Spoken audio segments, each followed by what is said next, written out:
बिस्मिल्लाहिर्रहमानिर्रहीम। Welcome back to my channel kitchen with Jaysha. उम्मीद करती हूँ आप सब ठीक होंगे, हंसते मुस्कुराते होंगे। आज बनाएंगे बहुत ही मज़ेदार और बहुत ही आसानी से तैयार होने वाला शीर कोरमा। ये इतना मज़ेदार बन के रेडी होता है कि मैं दावे से कह सकती हूँ कि जब आप इस रेसिपी को अपने घर में ट्राई करेंगे ना, तो इंशाल्लाह सब आपकी तारीफ़ करने पर मजबूर हो जाएंगे और पूछेंगे कि आपने इसको किस तरह से बनाया।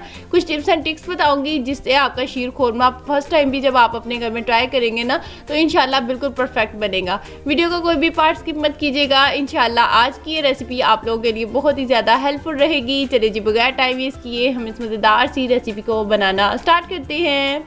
सबसे पहले एक पैन लेंगे, उसमें हम शामिल करेंगे 4 टेबलस्पून खालिस देसी घी। अगर आपके पास देसी घी नहीं तो आप इसकी जगह बटर का भी इस्तेमाल कर सकते हैं। जैसे ही घी गर्म हो जाए तो फिर हम इसमें शामिल करेंगे ड्राई डेट्स, जिन्हें छुआरे भी कहा जाता है। अगर आपके पास नहीं तो आप इसकी जगह खजूर का भी इस्तेमाल कर सकते हैं। फिर हम इसमें शामिल करेंगे बारीक चॉप किया हुआ पिस्ता, थोड़े से काजू शामिल करेंगे, बारीक चॉप किए हुए बादाम शामिल करके अच्छी तरह से हम इसे मिक्स करेंगे।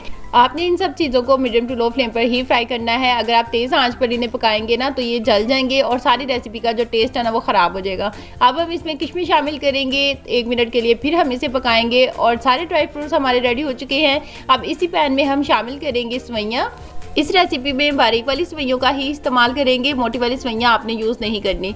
सवैयों को हम छोटा छोटा सा तोड़ लेंगे और फिर हम इसे भी मीडियम फ्लेम पर अच्छी तरह से पका लेंगे। सवैयाँ अच्छी तरह से रेडी हो चुकी हैं। अब एक बर्तन लेंगे, उसमें हम शामिल करेंगे 1 लीटर फुल फैट दूध को हम अच्छी तरह से बॉयल कर लेंगे। जैसे ही दूध में बॉयल आ जाए तो फिर हम इसमें शामिल करेंगे 1/2 कप चीनी। आप चीनी अपने टेस्ट के अकॉर्डिंग कम या ज़्यादा भी कर सकते हैं। अब हम इसमें शामिल करेंगे इलायची पाउडर। अगर आपके पास नहीं तो आप साबुत वाली सब्ज़ इलायची भी इसमें 2 से 3 अदद शामिल कर सकते हैं। या इसके कलर को मज़ीद खूबसूरत बनाने के लिए आप इसमें शामिल कर सकते हैं थोड़ी सी साफ़रान। जो सवैयाँ हमने बना के रेडी की थी वो हम इसमें शामिल करेंगे। 1 से 2 मिनट हम इन्हें पकाएंगे। फिर जो ड्राई फ्रूट हमने बना के रेडी किए थे ना, वो भी हम इसके अंदर शामिल करेंगे और अब हम इसे तब तक पकाएंगे जब तक ये अच्छी तरह से थिक नहीं हो जाती, गाढ़ी नहीं हो जाती। और अगर इस दौरान आपने मेरे चैनल को अभी तक सब्सक्राइब नहीं किया तो प्लीज़ मेरे चैनल को सब्सक्राइब कर लें। ये आपकी तरफ से प्यार होता है, इनाम होता है। और जिसने पहले ही मेरे चैनल को सब्सक्राइब किया हुआ है, thank you so much and जज़ाकिल्लाह।